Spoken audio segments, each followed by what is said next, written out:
Hello, everybody, and welcome to the show. Boy, have we had a big weekend. Lots of stuff happening. Trump's opening Alcatraz. I love it. I think that some days Trump just wakes up and he's like, what can I do to really irritate the left today? I know, we'll open Alcatraz. Uh, Hopefully, he sends Pelosi and Letitia James and a few others there. They can christen it with their grand opening with their presence in a permanent way. That would be wonderful. But now Trump is on the move. He's doing all sorts of things. We're very excited about some of the stuff that we're seeing from the Donald right now. Meanwhile, Congress is really busy doing, well, nothing. They're working on an anti-boycott law, which really seems to be just the trouncing of free speech. I mean, you're not supposed to. Apparently, private companies can't decide who they want to do business with.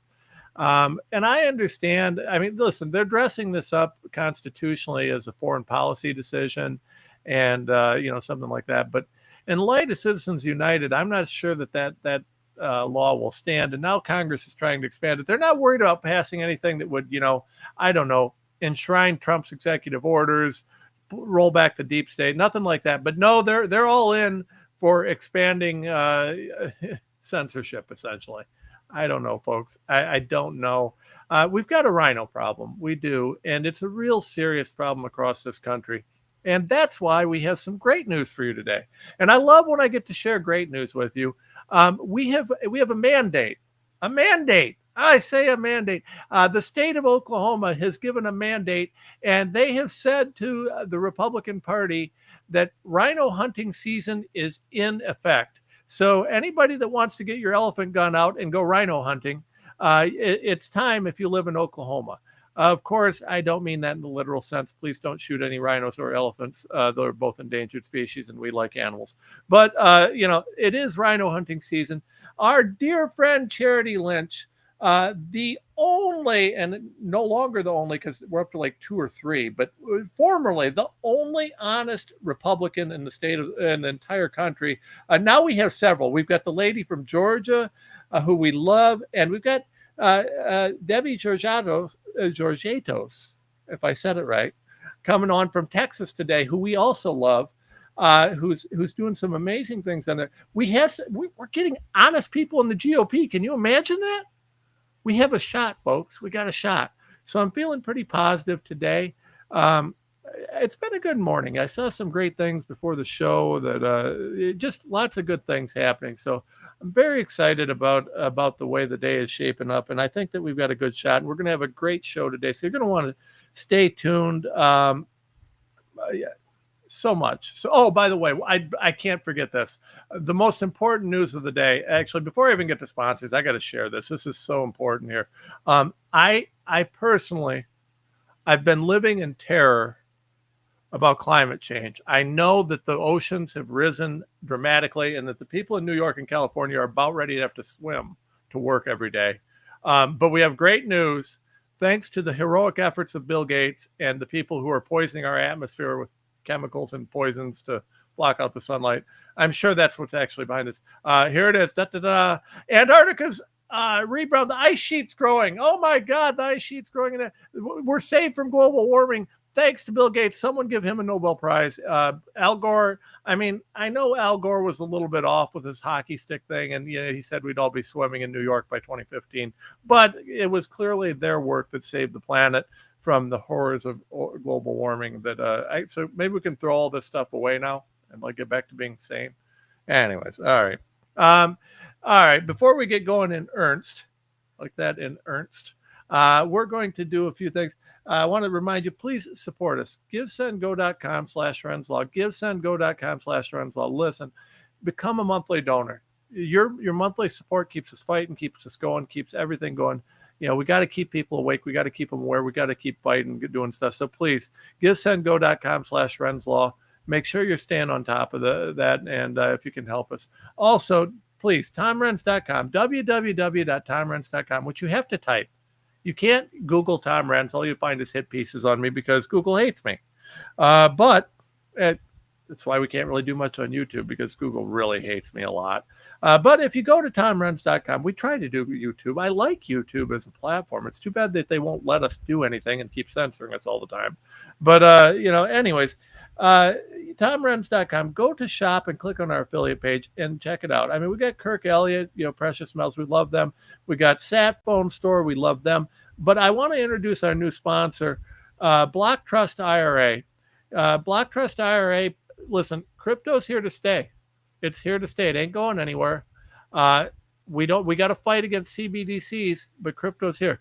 If you want to add crypto to your retirement account, check out Block Trust IRA. They're legit. It's an IRA. It's a legitimate IRA. It's a legitimate program. These are really, like, President Trump is endorsing crypto. We're not going to get rid of it. President Trump likes it. It isn't going anywhere. So the question is, can we make crypto something that we can all live with? I like to make sure that we're doing some different things. That's why we have Kirk Elliott and some of these others. But really, you might as well make some money off of it because it ain't going anywhere. So check out Block Trust IRA. They are not selling CBDCs, by the way. They're selling actual crypto, that is not. And add it to your account. I mean, you might as well make some money off of it because it's going to go up. It's going to keep going up. So I like the crypto as an investment tool for retirement because it isn't going away. So anyways, check these guys out. New sponsor. We're pretty excited to be working with them because they're not doing this crappy meme coin stuff that just is, they're doing the stuff that's actually been shown to make money. So check them out. All right. Without further ado, I want to bring both Charity and Debbie on. I'm very proud to have both of you ladies with me. Thank you for joining me. How are we doing today? Just great. Charity, great. I'll bet you are. Congratulations. Yes. You are the official queen of rhino hunting right now. Did you bring an elephant gun? I know you're at the state show. The queen of rhino hunting. Yeah. Yeah, so you're at the state office right now, yes. Right? Did you bring an elephant gun? I am. What? You brought guns? Yes, I have it with me. I carry it at all times. All times. Go. Of course. Oh, that's of good. Course. I think that can I put in a request? Yeah, so guess what office I'm sitting in, Tom? I don't know. Which one? Oh, let's hear it. Is it the bathroom office? So I am sitting in the... Well, now some people would like to put me there, but no, I'm sitting in the chairman's office. I won state chairman. Can you believe that? You didn't just win it. You won it with 75% of the vote. You trounced it. You trounced it. Look what happens when you put that is not Republican to run. I mean, you win. Oh my God. The Patriots have had enough. They are tired of the status quo, and they are saying they want a change. They want someone that will go rhino hunting, as you're saying. I love it. I do carry a rhino gun with me everywhere I go. Well, that's good. We need one. And so now we have the reddest state in the union. And of course, Debbie Georgatos. Georgiadis. Just like Georgiadis. George coming at us, Georgiadis. Got it. Debbie, you went over this with me before the show, and I'm sorry. My competence is somewhere between that of a field mouse and a chimpanzee, but so I apologize for that. So we have the national committee woman from Texas. We've got the rhino hunting queen herself, and I mean I'm in good company today. I'm very excited. Ladies, we have a problem in both states, though, and this is shocking because I'm talking to the two states that if you ask anybody in this country, hey, what states are the most Republican, the reddest, the strongest states out there? They're going to say Oklahoma and Texas. Now, Oklahoma, we're about to take over, but we've got a rhino problem there the Charity's talked about.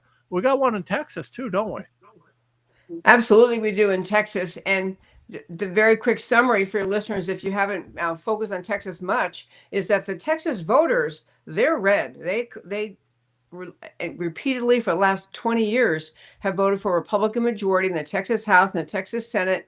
And somehow, yet again this session, the Democrats truly have control of the Texas House, even though the Republicans sit in the majority. I could explain the process, but it has been happening over and over. And the grassroots have not been successful in changing that. It is truly an amazing thing to behold. Well, it's disturbing, and I mean, so Charity and I have covered this before, and Charity, this is something we know is happening in Oklahoma. What'll happen is you get a very red state like Oklahoma or Texas, and the Democrats know they can't win an election, so they'll go into a red district that's just not as red maybe, and they will fund the heck out of a Democrat in a primary who's running as a Republican.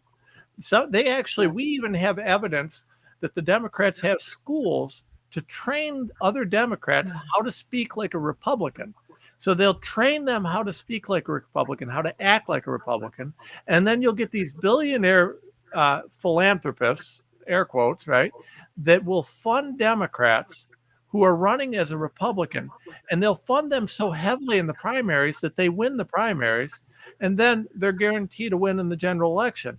And Charity, you and I have talked about that, and we've found some of that in Oklahoma, right? Oh, absolutely, we have. As a matter of fact, our vice chair put out a scorecard tonight where they Uh-oh. rated every single. I think we're having some technical difficulties there, Charity. We're having some connection issues with Charity. All right. Well, we'll get her right back here. Debbie, you're seeing this down in Texas too, though, right? Absolutely. Because every politician understands many districts in Texas are red, especially the Texas State House. These are red majority districts. So if you have a person who can appear Republican and give good speeches, and they're backed by whoever is backing them, you get people elected to the legislature who simply won't stand for Republican priorities. I'll just say very quickly, in Texas, our Republican Party puts forward after a convention, after all the delegates show up and vote, they create priorities that they are trying to convey to legislature. Here's what your voters want, your Republican majority wants. This time there were 8 of them, and everyone's well aware of them. But the composition of the Texas State House, everything is decided by the Speaker, who's assigning committees and sending bills to particular committees. So all that's happened really now for, I think it's 20 years, is you get all the Democrats to band together, as they always will. They pick a Republican they want as speaker, and that Republican speaker only has to pick off 8 or 10 Republicans, and they've got a majority of the House, and yet then that person becomes speaker. And so the Democrat priorities seem to get seniority over the Republican ones over and over. It's amazing. Well, and we've seen this, and the name's escaping me, but you got a very rich billionaire couple out of Houston that really loves to fund this, and I can't remember their names right now, but we've reported on them before. If you're unaware, I'll fill you in on it later. But they're actually that particular couple is funding this across the country. We found them doing it in Missouri, Oklahoma. They're involved with this all over. They're tied in with a bunch of these other billionaire globalists, and we've tried to track this all down. But they've mastered this, right? They'll use the rules of the party, the rules of the game. They'll use these different things to ensure that regardless of how big the Republican majority is, it's useless. They don't get anything done, and it's devastating because it's so demoralizing to the Republican base. Exactly. And then Republican voters finally think, well, why would I get all activated, knock on doors, and help someone win if I'm not if the legislature again won't go through with those with the priorities? And in Texas, this particular time, same process. A guy who was picked by the Democrats became the speaker, but then the next thing that happened was they changed the House rules. Every year after you have the speaker chosen, House rules are passed. And the House, the big priority of the Republican voters was, this shows how duplicitous it is. One of the priorities of the Texas voters was no more Democrat chairman in House committees when there's a Republican, which when I first moved to Texas, I'm thinking, why would there ever be a Democrat chair in the Texas House when the Republican has the majority? But there have been. So this time the message from the voters was no Democrat chairs. So the Republicans said, okay, no Democrat chairs, got it. So they did appoint a Republican to chair every committee, but then all the vice chairs are Democrats. Then the rules got changed to give the Democrat vice chairs at least equal power with the Republicans. So they just ran circles around the Republican base by setting up the House rules the way they are. That may be more in the weeds than you care to hear, but the point No. of it is duplicitous manipulation to cause people who don't pay enough attention to think, well, look, they honored our request that we said no Democrat chairs, and that's what they did. But they still ran circles around the voters. Yeah, well, and by the name, by the way, producer Andrea looked for me is the Arnolds, Laura and John Arnold. We've watched this, and what they did is we found them funding a lot of these bills across the country that are, the trans and the pro-abortion bills, or that have been kind of sweeping across the country, and they're doing this in large part through buying off Republicans. From what we're hearing, there's a lot of information on this that we've been able to get. Um, but this is a real issue. And no, that's not too in the weeds, because people need to understand what's happening. This is really a duplicitous thing that's causing a tremendous amount of problems. And it's the reason that we aren't getting anything done. And it's not just happening at the state level, it's happening at the federal level too. We have a handful of people. Well, look at right now. Trump can't get anything passed. They're slow as can be. You got Murkowski and Collins and a few others that are, yeah, I mean McConnell, but he's a given. You got a few of these guys that just, no matter what it is, they're Democrat. And I mean, we have got to retake the Republican Party state by state. And I know we lost Charity, but she's done a great job of that in Oklahoma. But I can't stress the importance of replicating what was done in Oklahoma down in Texas. We've really got to get that done if we want. I mean, if we want a chance to really get our country free again, that's got to happen. I love it. I was so happy. First of all, I love Charity. She's a wonderful member of the RNC, and I love that she won in Oklahoma. She won the GOP chairmanship, 75% of the vote. That's a message from the voters. I just love that. And, every time, in fact, today I'm just getting inundated with text messages and emails because we just had our local elections here in Texas this past Saturday, and Democrats in all these areas that are Republican majority, Democrats are winning city council, Democrats are winning mayor. And part of what's happening is Republicans are a little bit, number one, a little complacent. They think, oh, this is great. Trump won. Now I can sit back. And they don't participate in local elections. And so we end up with, and these local elections shape a lot. I mean, it's school board elections, it's mayors, it's city councils. And so we do have some pockets of good news in Texas, but Democrats have an urgency, that the base has an urgency, and they just will show up. And Republicans have not, especially since Donald Trump won. I think that sense of urgency has been lost a little bit. So the activists, one job is to try to inspire voters. Every election, there is a sense of urgency. Show up and vote. 100%. But it's hard because what happens is the Republicans are all excited, and we have a mandate like we gave to Donald Trump, and we've got a House majority, and we got a Senate majority, and we see a majority everywhere, and then they can't get anything done, nothing, because of the rhinos. So it becomes an incredibly demoralizing thing. And the only way that I've been able to really come up with to fix this is for the party to be retaken. We've got to get the party to be doing what they need to do so that we can fix this. I mean, because the party's the one who's got to vet these people. We've got to have rules in the nomination process that ensure that you can't have a rhino, that you're legit. I mean, but the party, now I can't speak to the Texas party, but you can. I mean, how are you guys doing down there? What's going on with the party? I will give a shout out to our Texas Republican Party, the GOP, the statewide GOP. We had elections last year in May, so we have a new chair and vice chair in. They've been in almost a year now, and they're wonderful. It's Abraham George is our chair. The vice chair is Dorinda Randall. They are on, and there's also, every state has something like this. We have an executive committee, which has two people from every state senatorial district.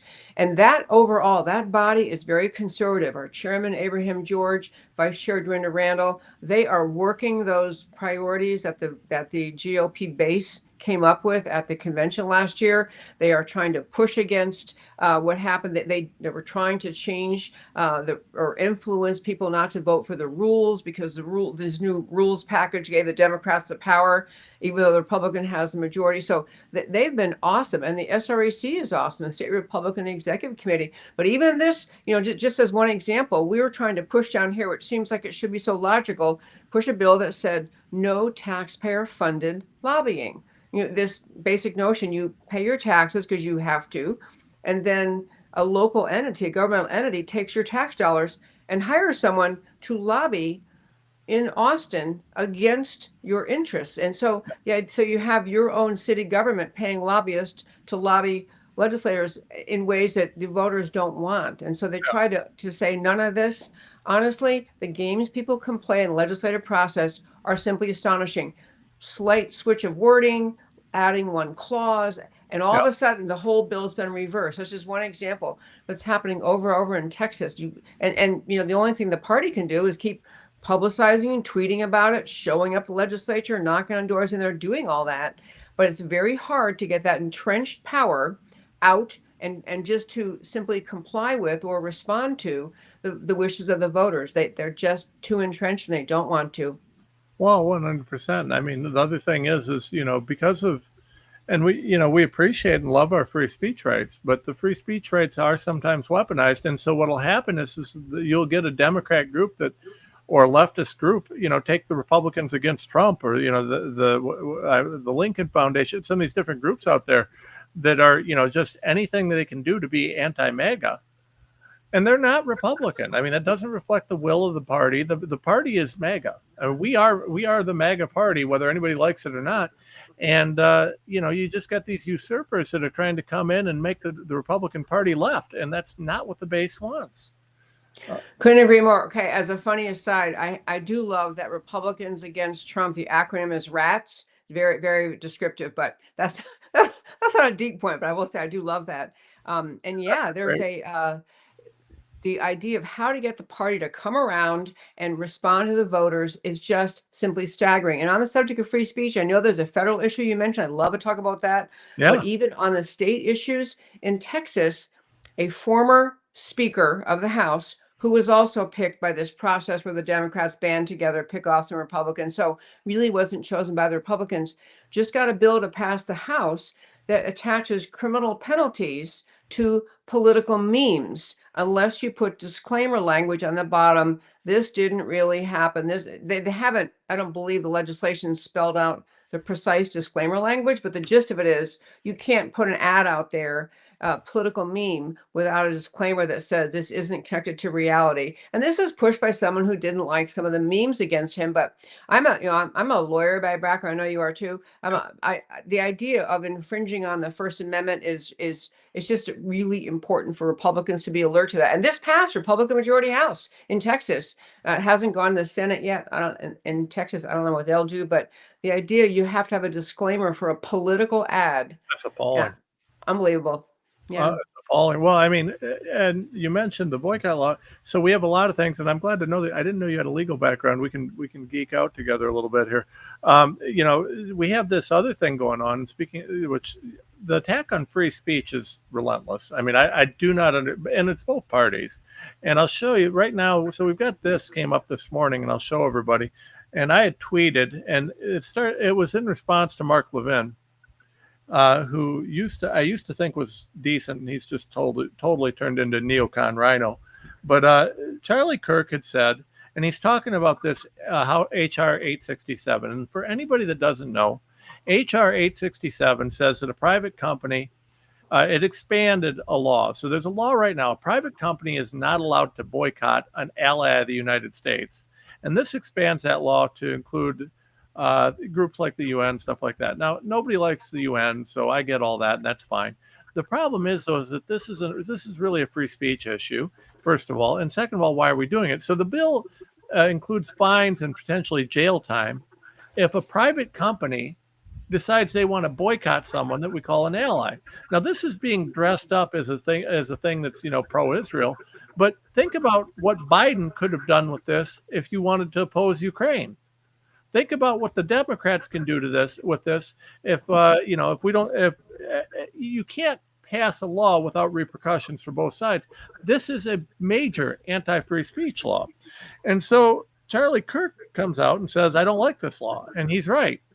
And then Mark Levin, who I used to like, but has since just shown himself to be a neocon leftist anti-Trumper, says that Charlie doesn't know what he's talking about, and it extends. No, Charlie knows exactly what he's talking about. Charlie's right, and so my response was that the bill does, in fact, just expand on an already terrible law. But I asked the question: even if you hate free speech, like Mark Levin apparently does, and even if you don't want to do this, I asked the question: why are we doing this instead of judge impeachments? Why are we doing this instead of making executive orders permanent? Why have we rolled back some of these Biden era laws? Why is Congress passing this crap that nobody cares about, but won't get anything done? And I'm curious, what do you think about this, Debbie? You know what? I couldn't read. I'm sorry, I was looking down. I couldn't read the screen. So I was trying to find what I retweeted what Charlie Kirk said this morning. And I was trying to find it quickly. But I should say, before I launch into what I really think, I love Israel. My husband has a business partner who's an Israeli citizen, where he's been there many, many times. I've been there. I love Israel. I love what it stands for in that part of the world. To be clear, I love Israel.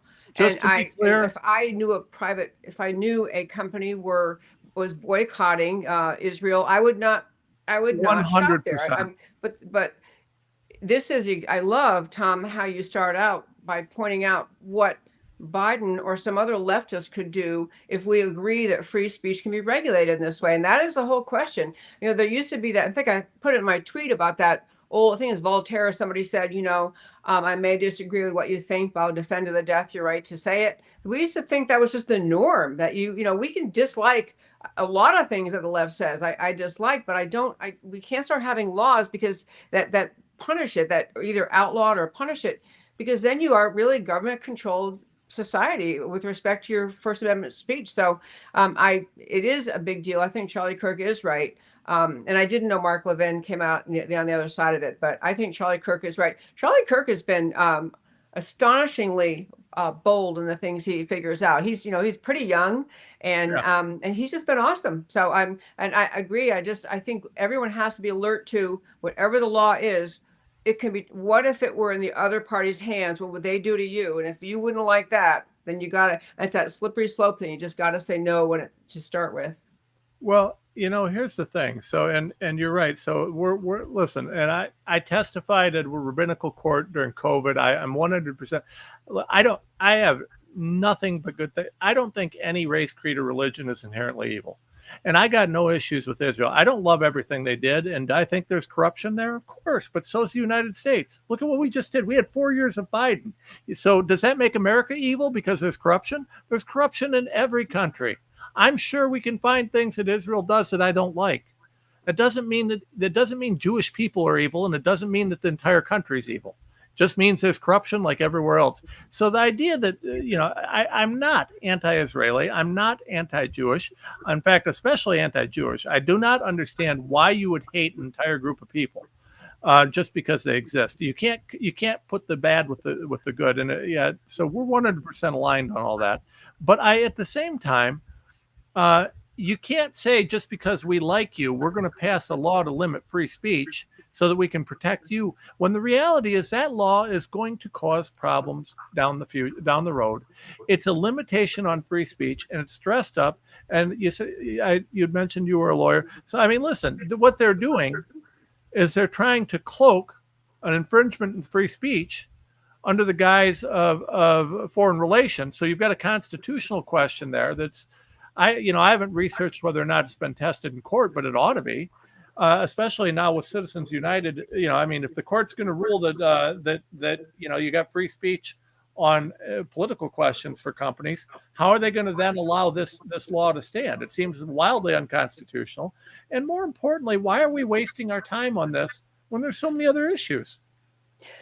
And to your last point, especially, you've probably been saying too, I've been saying since the moment, Trump took office this time and began writing executive orders, We need Congress to pick up those bills, those merge what he's doing, executive orders, into legislation, because otherwise, this endless cycle of, Trump did executive orders, Biden undid them, Trump goes his way again, and it really isn't representative. I mean, I don't know of any executive order that Trump has written that I think clearly exceeds some authority he has, but I haven't looked at all of them closely. But really, the idea of representational government is Congress should be embracing these. And I do think we were talking earlier about being frustrated sometimes with Republican majorities not moving things forward. The idea that this Republican majority today, slim as it is in our Congress, they can look at the election from the last cycle, see that Trump got a mandate in the vote, mandate electoral college. People are trying to say to their representative government, we want what Trump said. We want what he's doing. We want these things. This should be job number one in Congress, is getting that agenda moving forward. I do think there are people who've been there too long, in the Senate especially, but even in the House, and they kind of think, I'm here a long time. I'm just enduring 4 years of Trump and 4 years of whoever's next. And they're more keyed into their long-term interests than their job as a representative of the people in their state or their district. So I really wish the Congress would work hard on putting the Trump executive orders into law. Well, that'd be great. So I have looked at a lot of the executive orders, and I did some work, and I kind of researched, and we did an analysis of the Doge executive orders. I've done a lot of them, and I've kind of broke them down, and there's a couple that I would say are kind of pushing the limit a little bit of his executive authority, but generally speaking, they've been very carefully done, to kind of walk that line. And the problem is when we look at whether Trump's executive orders are, as a lawyer would say, publicly, everybody's, very excited about it. And I can understand that. I support them. But when we look at from a lawyer's perspective, there's a couple that are, they're close. But generally speaking, they've been very spot on in terms of the things that we, the people, are asking for. And some of these things are things that as soon as he put out the executive order, Congress should have had a bill ready. I mean, it should have been, within 72 hours, just take that executive order, turn it into a bill, and vote on it. And but they haven't done that with anything. This isn't complicated. Trump gives them the outline of the bill with the EO, and then they won't do anything with it. Yeah, I'm going to mention one thing in defense of a lot of what Trump is doing, which is Donald Trump's executive orders are exactly what he said he would do when he was running. He talked about, we're going to have deportations, we're going to close the border. What he's been doing in his many speeches is laying out what he was going to do, and that's what the people chose when they elected him. And I want to contrast that with the previous administration, who, number one, didn't run any campaign except from his basement, but number two, neither Biden or Harris ran and said, you know what, we're going to open the southern border, we're going to let millions of illegal aliens in, we're even going to let in Chandaragua and other dangerous people. They did not tell the American people anything about what they intended to do. And yet, so I'm just getting at, his executive orders were just kind of out of many of them, Biden's out of thin air.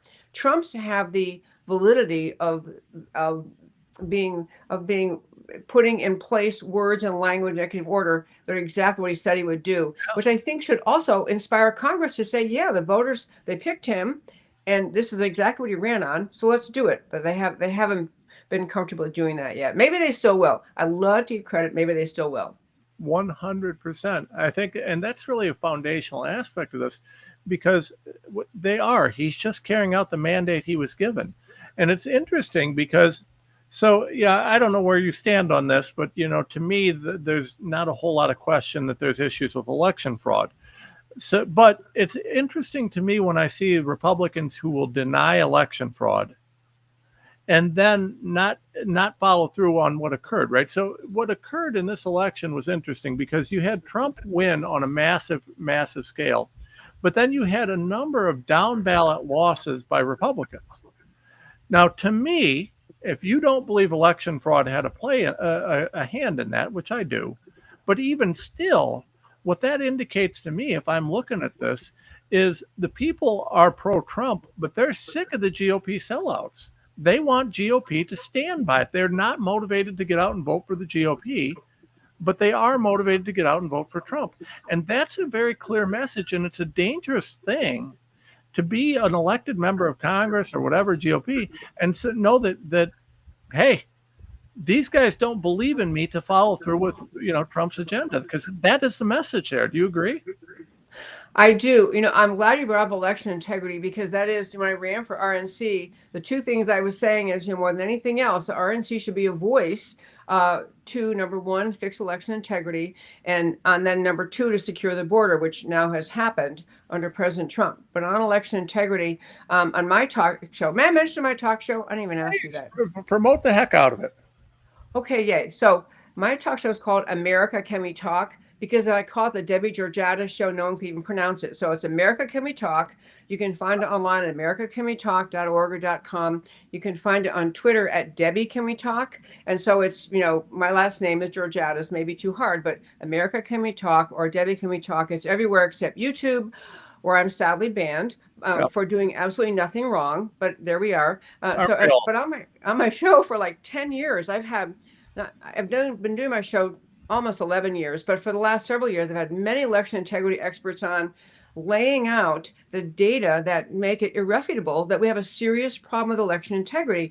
And I lay all that out to say that I am sometimes shocked by the idea you can't get legislatures to move forward with very serious corrections. I like Donald Trump's executive order. I like that he said we've got to get around to paper ballots. And on the federal level, long as he's talking about federal elections, you can battle whether, I know there's now a litigation involving whether he, as a president and executive order, can do this, can, put that order, or does it have to be Congress because of the language of the Constitution?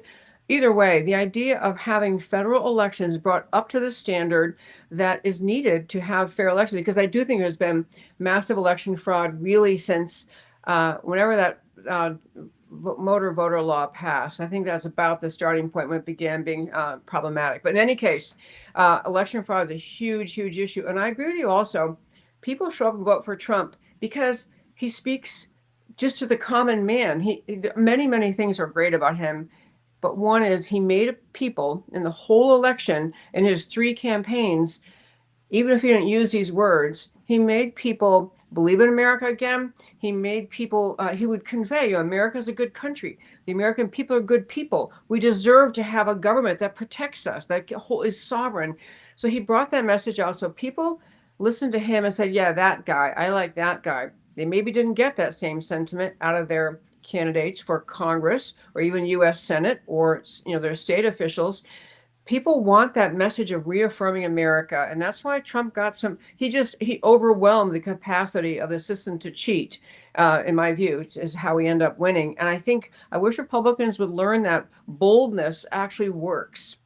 Well, it does. It's actually, it's inherent, right? So if you think about what a MAGA Republican is, MAGA Republicans have pride in America. We're self-starters. We're self-reliant. We believe in taking responsibility for our actions and doing things ourselves. We want people who have that same sort of boldness, right? We're the cowboys. We're the people who stand for things, who fight for things. We believe in a nation that is we believe in God, we believe in family, we believe in country, we believe in freedom, and we believe that there are things worth fighting for. And therein lies the problem, right? We believe that there are things worth fighting for. And so frequently I meet and have seen over the last number of years where I'll meet someone, a young, bright-eyed politician getting ready to go into the state or federal, wherever, and they're going in there and they're going to do all these wonderful things. And a year later, they're telling me, yeah, but you got to know when you're going to negotiate. And so I don't want to fight this. And yeah, I got it. Well, but we got to be reasonable about that. I'll sell out on this so I can get that. And the problem is that mentality eventually becomes just all there is. There's no more fight. It's just, what am I trading? Right. And that's fine. But we, the people, don't want that. I want someone who's going to stand for something that I voted for them for and who's going to fight for it tooth and nail. That's why Trump's so freaking popular and why so many of these other people are so hated, because he is standing on principle. And that's all we want. We don't have to agree. And most Republicans, I would say it's fair to say that most Republicans don't agree with Trump on every issue. There are things where we deviate. So, for example, a lot of my people are very health freedom oriented and didn't like anything related to a project Operation Warp Speed or any of that stuff. But we still love Trump because we know that the guy, was fighting for what he thought was right, and so we stay behind him. We'll deal with disagreeing on issues as long as we know that the person that we're standing with is someone willing to fight for something they believe in. And that's lost on the GOP in many cases. I mean, am I on to something here? Absolutely true. On COVID, and the particular example you mentioned, I always had the sense that Donald Trump, with respect to what occurred, Operation Warp Speed, it was, in his worldview, in his time, it was a novel issue. No one saw it coming. I mean, people, it turns out, did know, but he didn't see it coming. Yeah. He's not a doctor. He's got to find somebody. The government tells him, Fauci's your guy. He's supposed to tell you these things. So he's just saying, this is what Fauci seems to think is needed. And I think Trump's handling of it had integrity. And, I mean, maybe I wish he would more strongly denounce the vaccines now than he does. I think that would be really good. But there was integrity on it. But I think, the whole healthcare freedom thing is just, endless talk shows about that. I do it in my speeches all the time. The concepts of healthcare freedom, they've got to mean transparency by the government, no mandates. I don't think the biopharmaceuticals should be allowed to say we're not going to share the data about the testing we did. I mean, there are all sorts of ways that kind of reaffirm the commitment to the individual and freedom and just principles of American governance that could happen. So yeah, I don't agree with Trump on that, but I don't think he didn't have a bad or sinister motive. No, I agree. I think he was, but again, that's why we appreciate him. And look what he did. He brought in Bobby. I mean, so I mean, for a lot of people, and listen, we've got to make changes, and I'm out there still fighting. And until these, we've got to fix the childhood vaccine schedule. We got to fix the pollution. We got to fix the food. We got to fix the COVID vaccines. We've got to get justice. We're going to keep fighting on all that for sure. But he brought in Bobby. And Bobby's working on it. And I know we're getting there, right? So we're going to get there. And again, I mean, Trump did what any good business leader would do. He trusted his experts to give him advice. It's just in this case, his experts were liars who worked for the federal government and were bought and paid for by other people. So, I mean, but the point, though, and I think the more important point was Trump's willingness to fight for what he believes is right. And that's something he's always done and has continued to do. And it's the reason he's popular. Now, it's interesting because we see a lot of GOP that won't fight for anything that their base wants, but are willing to fight for whatever they're selling out on. And right now we're seeing some of that in Texas, particularly. And I want to bring up a sensitive topic down there, but I know you've spoken out on this. You guys, as a result of all this illegal immigration, have millions and millions of people who are they're not trying to assimilate to American culture. They're not trying to become a part of this country. We've got all these illegals. And particularly one of the concerning issues is you have communities being built under Sharia law. And let me be real clear. I don't hate anybody because they're Muslim, but we have in this country a First Amendment. And I got an issue with a community working under Sharia law because it is an antithesis of the First Amendment. If you want to practice your religion in your house, that's one thing. But it's quite different when you run anybody out of your community that's not practicing Sharia law and have basically a shadow government that's based on this kind of faith tribunal, as opposed to a legitimate government that we have here in America. And they're kind of running some of these in places. And so, like, again, I'm not going to bash someone because they're Islamic, but I am going to bash someone if they're trying to jam it down someone's throat in a way with legal, even if it's not true legal, it still has the effect of a legal implication. Because if you live in that community and you get drugged before a Sharia court or a Sharia this or Sharia that, and that's enforced, and there's no police, no American law system to fix it, that's not compatible with the way our country's set up, is it? Absolutely right. I have to ask you, Tom, how much time we have because I have a few points I want to make, but I don't want to be talking over the end of your show. I don't know what Oh, the we're state. good. We got about 14 more minutes. Oh, great. Okay. Um, I'm so glad you raised this topic. Yes, we do have an issue going on in Texas. And to your point about Sharia, it should be women concerned. I mean, Yeah. among the really harmful things under Sharia is that women are not equal to men in terms of it takes two women's testimony in a court is equal to one man's. They're within Sharia, women are not equal, and so it impacts the settlement that Sharia courts will give to women in divorce. It affects child custody. So many states, including Texas, passed a law, ALAC, American Law and American Courts, which is basically saying when you come to our courts, the only law that we use is U.S. law or Texas law. And so that was helpful. But if you've got communities that are just simply not using American courts, American system, they're using Sharia councils, they call them all over England, France, Netherlands, many places in Western Europe have a massive Islamic immigration issue where Sharia councils are set up. And so the system may not even know what's happening to those women. So that is one narrow issue. But this issue, yes, I have written about it and interviewed a lot of guests about it. For your listeners, I would suggest if I can, just a couple of books you might want to understand, because the other issue with these communities being set up, as you're describing, Sharia is they are set up as exclusively Islamic, Yep. and so in Western Europe, they use the term no-go zones. And there's Yep. a great book by Raheem Kassam, whom I've had on my show. He's a great author. Raheem Kassam is called No-Go Zones, How Sharia Law is Coming to a Neighborhood Next to You. And his point is, when Britain and UK and Scotland and France and many Western European countries, largely being forced by the EU, had massive immigration of Islamic people fleeing whatever's going on in their home countries, but they formed little areas which became entirely Islamic.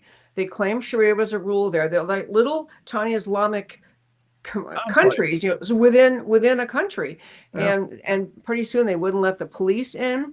They just and it's a very alarming development. And Raheem Kassam is saying, look, we've lost it here in England. We can't control this at all. And the same in France and other countries. Don't let it happen in America. So the other reason to jump on this, I mean, it should violate housing discrimination laws in Texas and everywhere. If you Yep. have a community and say, sorry, only Muslims, you happy Christians or Jewish people cannot live here. Yep. That should be an issue. But it's a core central issue of it all is these people do not want to assimilate to American culture, society, and law. I Yep. don't care what religion people are, but assimilation is a core aspect of becoming an American. At Yep. least assimilate to, we understand American law means this, and this is what our structure is what our Constitution is, it's how we're structured. This is how we are. And if you can't live with that, then you can't stay here. There's got to be a firmness about assimilation that includes you honor American law. Well, and isn't it remarkable to see the Democrats support this? I mean, you've got the Democrats that are out there talking about how they're pro women, pro this, pro that, but they're okay with communities setting up parallel legal systems where women are second class citizens at best. I mean, and that to call them second class is really, I mean, it's worse than that. They are not.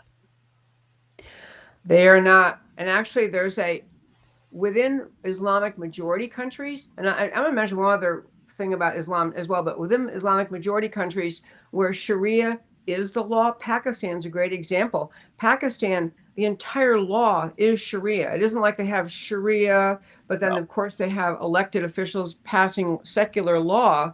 It's all Sharia, and it's brutal. If Yeah. the barbaric punishments, there was just a recent case, a 17-year-old shared a meme on some social media that mocked Muhammad, and that is not allowed. That is, heresy. It's not apostasy, blasphemy. And he got sentenced to life in prison, Yeah. 17 years old. So we Americans can't contemplate what this really is. And so back to what's happening in America, I think one thing is to not have these communities. We can't allow them to proliferate. We have to say this isn't how we do things here. But the other thing in America, and there's and Tom, I don't know if you have any thought on this or not, but in our Texas legislature, just this session, we had something like 11 bills. We have 2 members of the legislature who are Muslim, and we had it's at least 11 bills all pushing essentially honoring. They had Pakistan Day, they had Texas Muslim Day, they had recognizing the holy month of Ramadan, pushing bills in our legislature that all deal with essentially, as especially in Texas right now, it's Pakistan. There is a Pakistani imam who's become who's now here in America, who's very, very stridently pro Sharia, and there's no reason for these laws in Texas. There's no, I mean, No. no reason. Go ahead. Well, how are they passing, right? So, I mean, you've got a Republican majority. So let's talk about that problem, because this goes back to where we started. If the Republican Party won't stand for the Republican ideals, we're in trouble. And you've got a Republican state. You've got a very red state, Texas. So walk me through what's happening there. I think there's a lot of fear of media, and the term Islamophobe, which isn't even a real term, because you should be afraid of what, not of every Muslim person, but what Islam teaches, what Sharia teaches. But people don't want to contemplate being mocked. They don't want to get bad attention from the media. I do know that when I think it was a Ramadan Day thing, there was a resolution in the Texas House, Ramadan Day, and we're honoring Ramadan. And so it passed, and it was just a resolution process. So it was not like a bill that went through a committee. And so it comes up very quickly. The clerk is reading, Tom Renz, how do you vote? Debbie Georgias, how do you vote? Really, really quickly. And it passed. I do know afterwards, and it was in a sequence along with many other resolutions like, Lollipop Day, wherever they were. But after that, some of the Texas House members did go and say, I want to change my vote on that. So I think there is awareness we might have an issue, a lot of concern about criticism of the media, and frankly, a lot of ignorance, because we don't like, as Americans, we love the First Amendment. We want to respect religious freedom. So we don't want to be jumping and just seeming we're kind of getting on the horse with being concerned about Islam unless we understand what the issues are. So I think it's an ignorance thing too, that people that we need help on. We need to spread information in a better way. I have a Substack, which I think is called America Can We Talk, but I'm writing some pieces on this, trying to say this is what the issue is. It's a little harder because obviously if the Norwegian Lutherans in my neighborhood, if I just said all of us, nobody else, but first of all, people would laugh at us. But second of all, the state would say, you can't do that. You can't just say all Norwegian Lutherans in my neighborhood. And you can't say all Islamic area, and you can't have Sharia. And the other issue we don't have time to get to, but is what is taught in the Islamic schools. Oh, yeah. Many schools where kids are being taught Sharia is really the right thing. It should be the law. There should be, Islam is a very conquest ideology woven into its very fabric. And what's being taught in schools, it can be alarming. Well, let's talk about that real quick, because that's important, right? So you have our country where the Democrats have been forcing DEI down our throat for the last 4 years, and they push in our schools. They have no problem teaching a kindergartner about masturbation or transgenderism, but they don't mind a Sharia school that tells you that a woman is a second-class citizen. And think about and by the way, the views on sex that are taught on Islam are not, by the way, compatible with transgenderism and DEI. So, the Democrats have to pick a side, I would think, but they won't. I love you raise that last point, because there are more and more videos surfacing on X and other places where they will ask an imam, what is your view? What if a gay couple wanted to live in your state or your community? And they will say, oh, we'd put them to death. No. They say it just the way I would say, it's factual. We put them to death. It's not allowed. You're not allowed to be in a gay marriage. You're not allowed to have gay sexual relations. They would kill them. That's what their answer is. Well, and it's a great point. The Democrats are pushing all the LGBTQ, et cetera. This should concern them. I got a huge boot out of the Gays for Palestine. Go over there and give that a shot. They'll throw you off a building, but give it a shot. Let me know how that goes for you. I mean, listen, and I don't like what's happening in Palestine. I don't ever think that killing women and children is okay. But I mean, war is hell. And if you bring war on yourself, that's a little rough. But I don't like what's happening over there at all. That said, the idea that you're going to be gays for Palestine shows just an incredible misunderstanding of what you're supporting because they would literally kill you there. Absolutely, they would. Yeah. Well, Palestine's a whole other, what's happening in Gaza, probably a whole other thing, but it is horrible and horrific. But if until you get Hamas, which is the government of Gaza, that was who was elected. Hamas Yeah. is the government there in Gaza. Unless you get them to say, Hamas to say, okay, actually, we agree that Israel can exist as a state. I mean, that is in the founding of Hamas, Yeah. founding documents. Yeah. Israel cannot exist. They Yeah. want to. They literally mean drive all the Jews out of Israel and kill them. So. Yeah. It's very hard if you're Israel, to say, well, you're going to have these It people is. over here. Yeah, it's a very, very hard question. It's Hard a issue. terrible situation, and it's an interesting thing because again, I'm pretty humanitarian, right? Like women, children, you protect them. You take a bullet for a woman or a child without question or hesitation. But at the same time, you've got to understand that what's happening over there is you have people who, from beginning to top to bottom, are saying that we're going to die to kill Israel. Well, I mean, what do you do if you're Israel with that? And so you've got a really messed up situation. It's a very tough one. I don't have the time to go into all the details there. So I generally, I just think it's sad on both ends. And I try to, just recognize that there's issues on all the way around. But, this is the kind of stuff, though, that we're bringing to the United States. I mean, we're bringing this to the United States, and we're having, when we talk about an area, a no-go zone, and we have them. Minneapolis has them. There's a number of places around the country that have the no-go zones in the United States. That means the rule of law for the American rule of law is essentially meaningless because in that area, they live by their own rule. And this is the problem, right? I don't care if you want to live as a Muslim, as long as you work within our laws and our society, because that's what we have decided to do here. If you don't want to do that, if it's not compatible with your faith or your life, then get out, go somewhere else. Go back to wherever you want to go to and, enjoy the peaceful life that you're going to have when you have this warring culture. We don't want that sort of a war culture, conquest culture in the United States. We want to live in peace and let our brothers and sisters live freely. What do you think? I love that idea. I will just plant one seed, and maybe, Tom, we can talk about this offline some other time. But for your listeners, there's a term that you can look up yourself. I urge you to do that. It's called civilization jihad. And that was written by the Muslim Brotherhood. Muslim Brotherhood wrote this term back in 1991 when they were explaining how they were bringing many Muslim leaders into America, and they wanted to engage in civilization jihad. What they meant by that, they spell it out. In fact, if any of you want me to send you a link, I can do that. May I share my email address? Please, and let me just say, because we're wrapping up, we're going to wrap up here in a second. Please support Debbie. Please support Texas. Please stand with her. Check out her show. Check out everything she's doing. Please, and Debbie, tell people where they can find you, how they can get you, whatever they can do, because I want to make sure they're supporting you. We've got to support the good leaders in the GOP and getting good things done. So I hope people will. Tom, thank you very much. Again, my show is called America Can We Talk. You can find it online at americacanwetalk.org or .com, on Twitter and all their social media. I'm at Debbie Can We Talk, at Debbie Can We Talk. An email address you can use for me is americacanwetalk@gmail.com. And I will send you a link to the document that was written in 1991 by the Muslim Brotherhood saying the reason we're coming to America is to commit civilization jihad. We do intend to bring America into submission to Islam. I know it sounds like crazy. You think, who would ever think they could do that?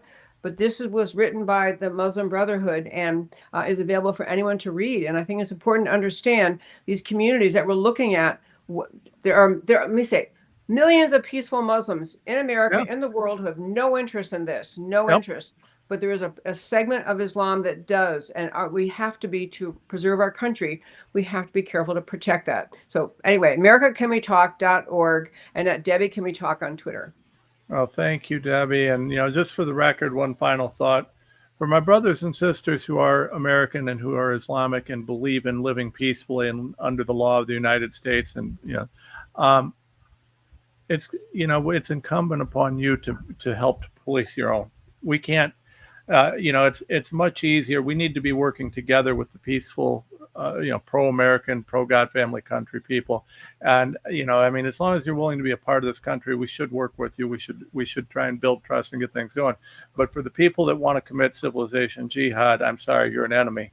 And we need to take care of that. So anyways, thank you all for listening. Debbie,